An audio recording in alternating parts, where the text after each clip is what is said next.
Hello, everyone. Very good afternoon to you all. I am truly delighted to see you all joining us for the webinar today. Firstly, a very happy new year to everyone.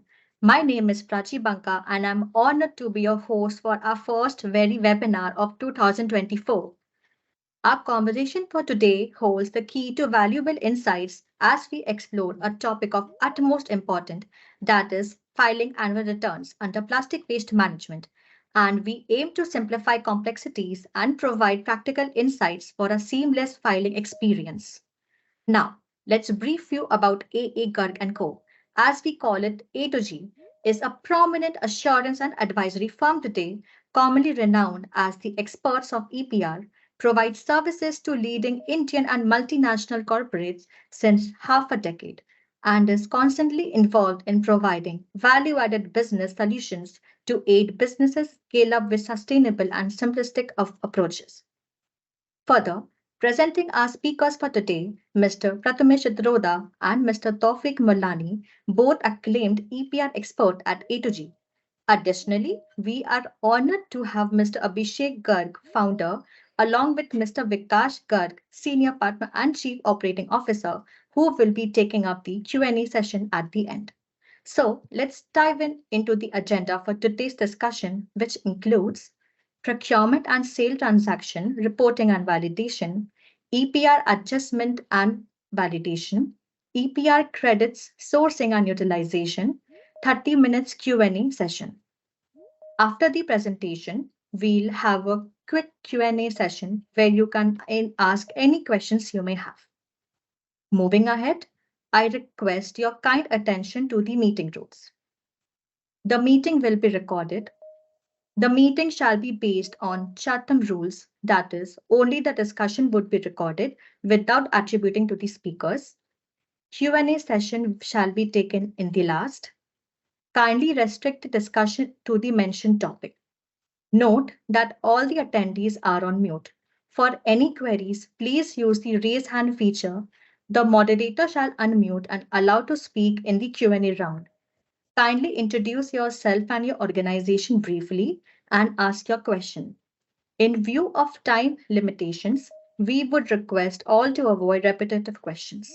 And last, you may also please keep entering your queries in the chat box. Once again, thank you all for joining today.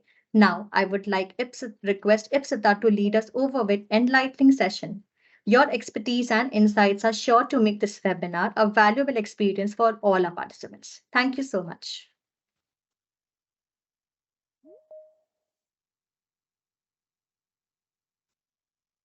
Ipsita, you're on mute. All right, thank you. Thank you, Prachi, for setting up the context. Now I invite everyone to our first webinar of 2024, wherein we will be talking on how to file the EPR annual returns successfully under the plastic waste management rules. We have all recently seen that the filing season of 2022 and 23 was so much in stress, with lots of issues and lots of portal updates at the very last moment. Well, let me first start with A2G's report card for FY 22-23 of annual return filing. We have successfully filed more than 150 annual returns with zero environmental compensation. The team of A2G has helped in saving more than 5 crores combined for all our clients by reducing the target obligations. And not to forget that we have helped in EPR credits at the very last minute with the minimal EPR costs with the minimal costs. Now, let us see that yes, the annual returns filing for FY 2023-24, for which the last date would be June 30, 2024. And not to forget, there are various significant and crucial steps that we need to think of while filing the annual returns. Starting with the procurement and sales transaction details uploading, EPR target adjustment, the plastic packaging consumption, and EPR target fulfillment. Well, our speakers are going to talk about all of these. In today's first session, Mr. Prathmesh Chitroda will be speaking on the procurement and sales transaction details uploading and the EPR target adjustment, followed by Mr. Tawfiq Mulani, who will be speaking on the plastic packaging consumption and EPR target fulfillment.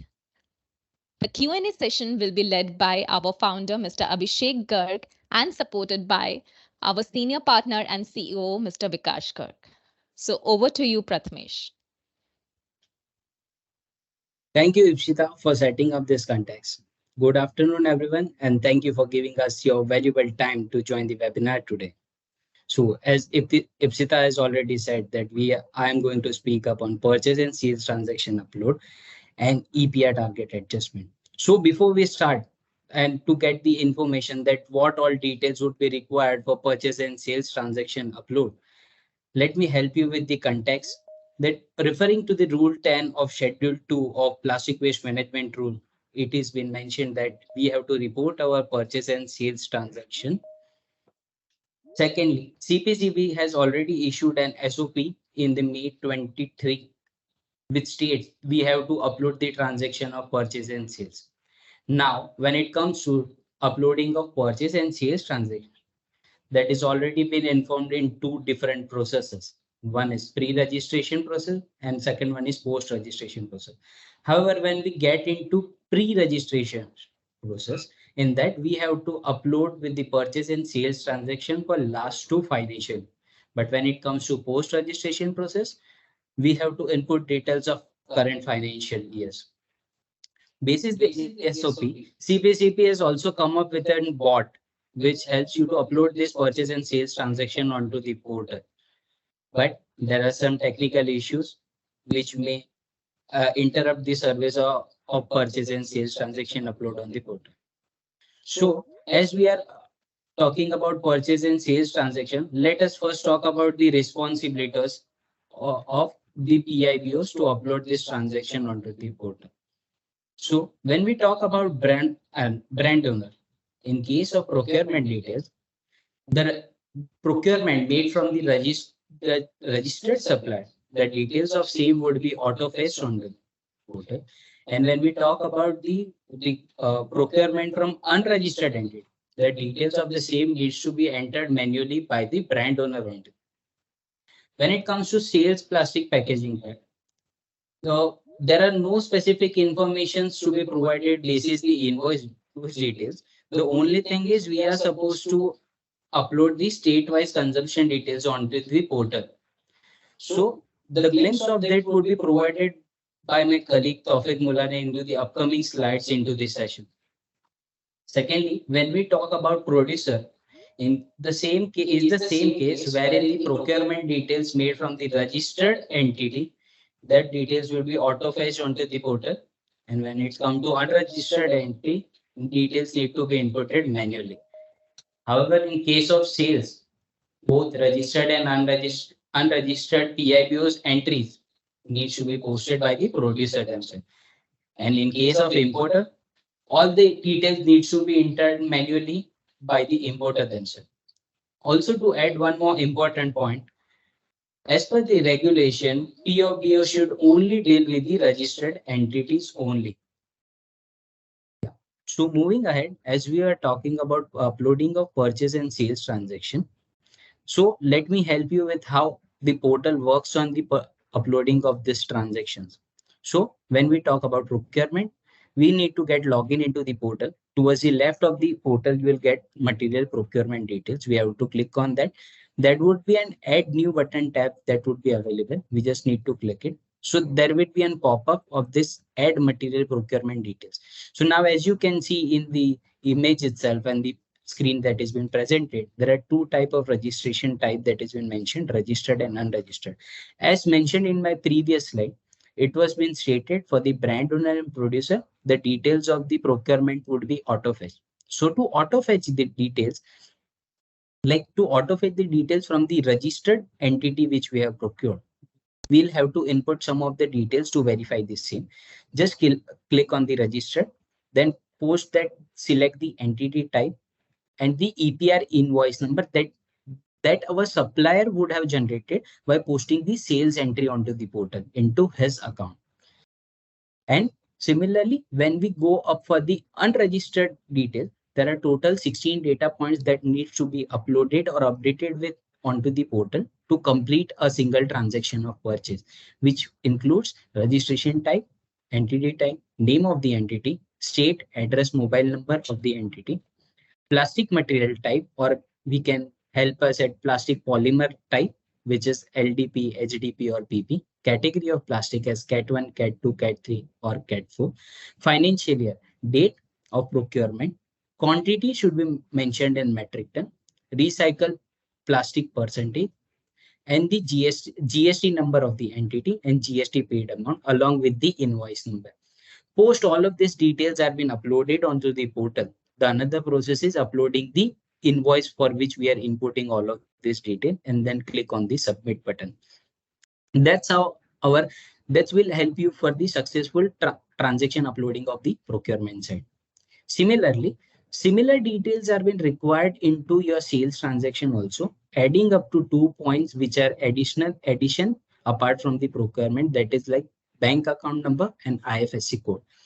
But also let me help you with an interesting point into the sales transaction uploading is whenever we select into the registration type, whenever we select a registered entity, there are few details that gets auto-populated onto the portal. So we have to just select registration type, select entity type as in PIBOs, name of that certain entity.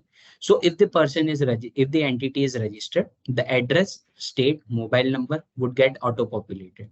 Plastic material type and category of plastic and financial needs to be inputted manually onto the portal. In case of registered entity, the GST number would get auto-populated. So we have to input bank account and IFSC code. Wherein if we are having the customer's bank account and IFSC code, then it's good enough. In case of not, then we will upload the seller's bank account and IFSC code. Supporting by GST paid amount, total quantity of metric ton in what plastic packaging, recycled plastic content, and the invoice number. Once all of these details are been inputted onto the portal, and when we submit, there would be a unique EPR invoice number that would get generated onto the portal. When this is generated, we just need to copy and print that EPR invoice number onto the sales invoice or the customer invoice that we have generated. And post this process, we have to upload a PDF copy of the same onto the portal. Once this entire process has been completed, the entries would get reflected into your PIBOs into your customer's account. So once this has been done, I know that this is an hectic process to be done, as we have gone through with total number of approximately 34 data checkpoints which needs to be get uploaded while uploading of this purchase and sales transaction. So so what we require, that's where we step in as an A to G will help you to upload in transaction of this detail, wherein from your end we require only detailed invoice details and invoice copies of the same. Rest would be taken care while merging of this PDF and uploading the same onto the portal. So now we have a self-developed automized bot which helps you to upload all of this transaction onto the portal basis the details. So now let me help you with a glimpse of the same. Simple process. First enter email ID, enter password, wait and then the OTP, and then click Go. Select your obligated category. Select the purchase or sales details to be uploaded. Select files to be uploaded. This tool can also help to convert files to PDF format, if needed, and prepares them for upload. Let the bot do its job.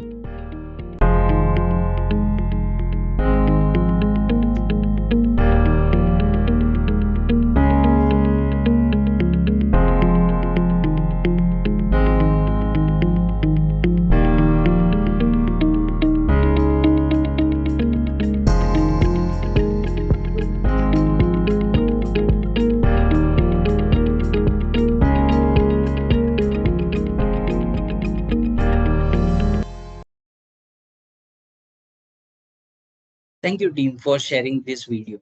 So as you saw, that's how easy it could be of uploading of this transaction using the bot that we have developed, which might get which can solve the errors of uploading the transaction onto the portal.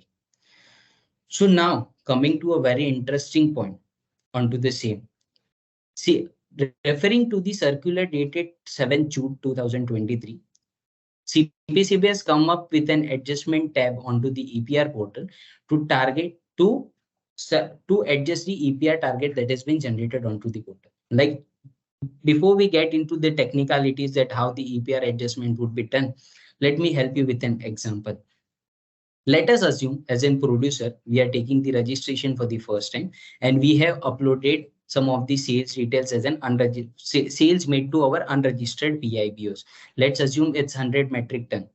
Now, going upcoming further, post filing of your annual return, how can we adjust the same as the sales made to the unregistered, which are now registered onto the CPCB's portal? We can adjust that, and our EPR liability would be shifted to those particular PIBOs. Now, to adjust that, CPCB has come up with an tab which has a certain format of template that needs to be filled to get that EPR target being adjusted against the same. So this all also requires the similar details as of our uploading transactions, such as name, address, state, account number, and other things. But one of the most important thing over here is that the template is restricted. We cannot change any field into the same. It should be same as one. Second important thing is getting the registration number of the customer to whom we are selling the PIBO. Once all of this template is ready, we can upload the same onto the into the tab that will get open when we click on the adjustment tab. And second one is, for the supporting, we are supposed to upload the invoice copies of the details that are being mentioned in this Excel sheet. Once this is done, once we click on the final tab, yeah, please move on. Yeah, so this is how the quantity would be getting reflected from your Excel sheet into the number, and it will help you with an revised EPR target onto the same. So post this EPR targets are being generated. After that will have to buy the EPR credits for the same, for the fulfillment of this EPR target. Wherein how this would be done, that would be explained by my colleague into the upcoming slides of the session. Thank you, Prathamesh, for your wonderful insights. Now, moving along, I would like to request our next speaker, Mr. Tawfiq Mulani, to share his insights. Thank you, Ishita, for handing over it to me. Thank you, all of you, for joining this call and listening me out and showing your interest in process in the to for knowing the process of filing the annual return on the CPCB portal. So let's start with the as described by Ishita earlier, that I will be explaining the consumption details and EPR credit transfer to you. So let's start with the consumption first. In case of consumption, we need to upload three kinds of detail, like pre-consumer, post-consumer, and export. So what is pre-consumer? The plastic waste generated in the form of reject and discard at the stage of manufacturing and packaging of the plastic packaging material, that is known as pre-consumer waste. So this is same for brand owners and producers. What is post-consumer waste? The end waste generated by the end use consumer after the intended use of plastic packaging is completed and is no longer being used for its intended purpose. So in case of post consumer, there are two scenarios. For brand owner, we have to mention these details on the state level and category level. And for producers, it has to be mentioned for that particular state only, basis the total sales data on that of that unit. Let's consider about the export. So we have to upload the data or data of export on invoice level if applicable. So to upload these consumption details on the portal, we have to first log in on the portal and go to state-wise plastic waste generation tab. Once we have clicked on this tab, then we have to click on add data button. Then this screen will be popped up. To initiate with the uploading of the consumption data, we have to first select the state. Then we can see three different sections: pre-consumer, post-consumer, and export, in which there are two sections of plastic waste quantity and recycled plastic content. So we have to mention category level data, called category level volume, for each of the boxes. And then Once everything is uploaded, we have to submit the details. If any state is not mentioned in the list of the states, then we can just click on the add states button and add that particular state here. Once all the data is uploaded on the portal, then we have to just do the summation of all the state level and category level data and upload it into the annual consumption section on the CPCB portal, which is just above the state-wise plastic waste generation section. That summation on the category level we can upload here, but while doing the calculation, we just need to take into consideration the plastic weight recycled plastic content which we have utilized. So that will also take, we have to take into consideration while uploading the details. At the time of uploading the data for consumption, if we have uploaded something on the consumption export tab, then at that time to claim that export, just to uh, reduce that obligation from the overall obligation, CPCB has given two formats. One is one format with the Excel, and for which we have to also upload the invoices. Then that invoice template we can see on the below table. We have to fill these details as required by the CPCB. This is portal readable format. For readable format, whatever we have to upload, we have to be restricted to the format only, and no changes will be required. Once all the details are successfully uploaded in the format, we can upload the Excel file in the section 6 of the annual filing section, and all the invoices can be uploaded in the zip format in the same section. Then our export quantity can be reduced from the overall obligation. Once all the consumption data is uploaded on the CPCB portal, there are some checks and balance given by the CPCB portal. Let's relook at it by the example. Suppose I have uploaded the details of procurement of 200 metric ton, against which I have uploaded the details of sales of 135 metric ton. On overall basis, my difference is 33%. If I will try to submit these details as it is, then there will be a error popping out, which can for which we can see the screenshot on the screen. So to avoid such kind of error, CPCB has given the validation which states that there should be the difference between procurement and sales should not be more or less than 40% of overall. For this is for on category level, and this is for total level also. Hence, to pass through this validation, we have to minimize this difference of 75% in category 1 till under the 40%, and then only we will be able to submit the details. This validation is applied for the recycled plastic content of the procurement and sales also. Once all the data of the consumption is successfully uploaded on the portal, then the final stage will be transferring EPR credits to the annual return section. Before procuring the EPR credits, we have to make ensure a few things, like the PWP from which we are procuring the credits, that should be registered on the CPCB portal, and it should be compliant with all the CPCB compliance requirements. Then while procuring, we should ensure the category and volume of the credits. It should be equivalent to or as basis our EPR target. Then we have to check the denominations as well.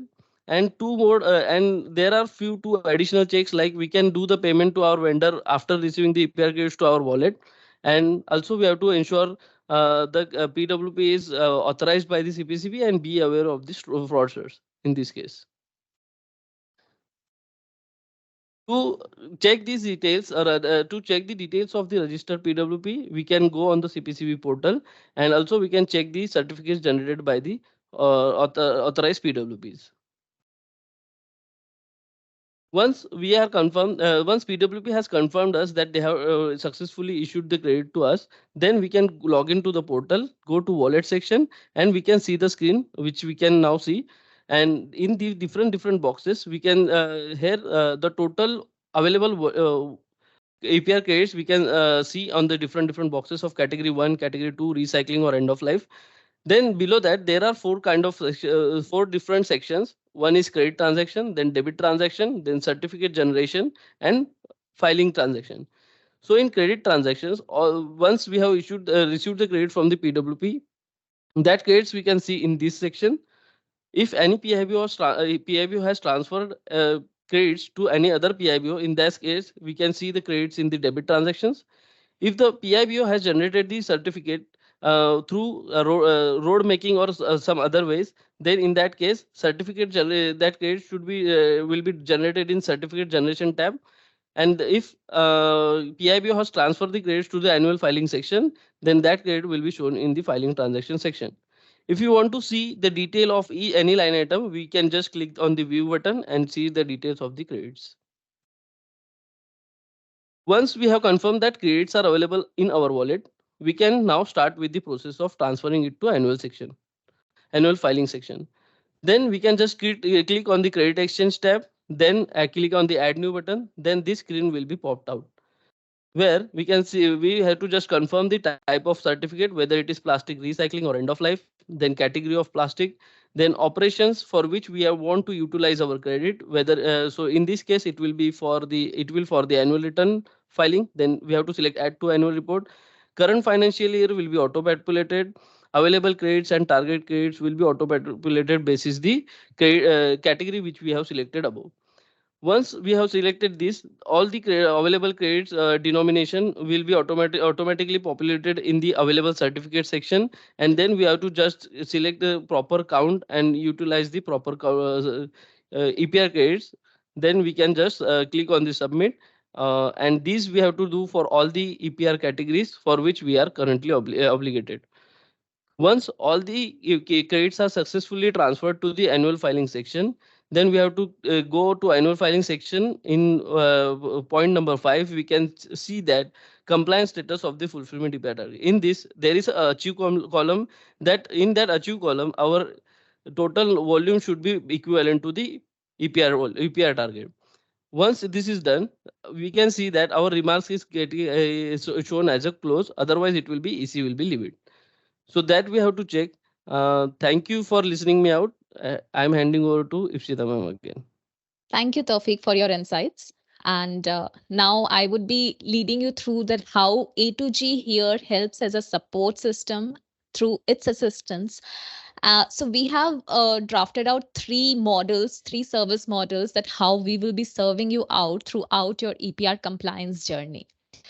Our first model, the basic model, wherein we offer services such as EPR registration, the uploading of transaction details, and the annual return filing.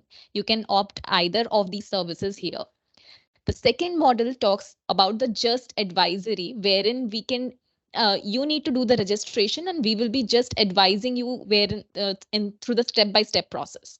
The third model, which is a combination of the basic and advisory, known as the standard model, wherein we will be doing the entire service on your behalf and yes, helping you out throughout your EPR compliance journey, adding on to various other value added services. So if you need our assistance in your EPR compliance journey for filing the annual returns of FY23-24, please do not hesitate. You can reach out to us through the email ID given on the screen and the phone numbers. Now, I would request Mr. Abhishek Garg and Mr. Vikash Garg to step in and yes, deal with the Q&A session. Thank you. Thank you, Ipshita. Thank you, Prathamesh. Thank you, Tawfiq, for taking us and the entire attendees here through the annual return filing process. Your insights and all this has definitely would have helped all the people who have joined in here today. Yeah, so before getting into Q&A, Ipshita, let me just take one moment to take them through about the implications of not filing the annual return on time, and what are the penalties and environmental compensation would be charged. So in last year, when the annual return filing date was extended till 30th November, that and post 30th November, on the date of 1st or 5th of December, this kind of a message was popped up on the portal, which spoke about in next 5 days you can fulfill your annual return and file your annual return, and post those 5 days you will be charged penalty of 10,000, and then you can can file your annual return till up certain date, and that is linked with the environmental compensation and penalties guidelines. So what is this about? So it's very simple, and to be very clear and simplistic of the manner. So just taking an example, so let's say for FY 23-24, the last date for filing annual return is currently 30th June 2024. And let's say you are not able to file it, and this is your year one of filing annual return. So you can file your annual return till 5th, and up till 5th, there will be a notice will be issued from the portal, either through the portal or directly through the CBCB, intimating you about filing the annual return before 5th. Suppose you are not able to file till 5th, then if you are filing on 6th, then you will be charged 5,000 rupees as a penalty fine, and then you can file your annual return. File for that, total annual return, you get the date extended further by paying additional penalty fines. But post 21st, if you are still not filing till that date, then your annual return will be auto filed, and whatever the current situation available there, it will be assumed to be as is. For example, let's say the whole target of quantity will be assumed as not fulfilled, and accordingly environmental compensation will be filed. So again, repeating the same, for example, 30th June 2024 we didn't file, no worries, till 5th there will be no fine and you can file it. And post 5th to 10th you have to pay 5,000 rupees. From 10th till from 10th, moving ahead more than 10, then you have to pay 10,000 rupees, and you can file it till 20th of July. And if you don't file till 20th of July, from 21st July it will be auto filed, and there will be environmental compensation will be charged as a shortfall of quantity for not fulfilling your target. So that's an important thing, and that's what precisely system has been designed, and that's where the this auto notification has came in during the time of annual return filing.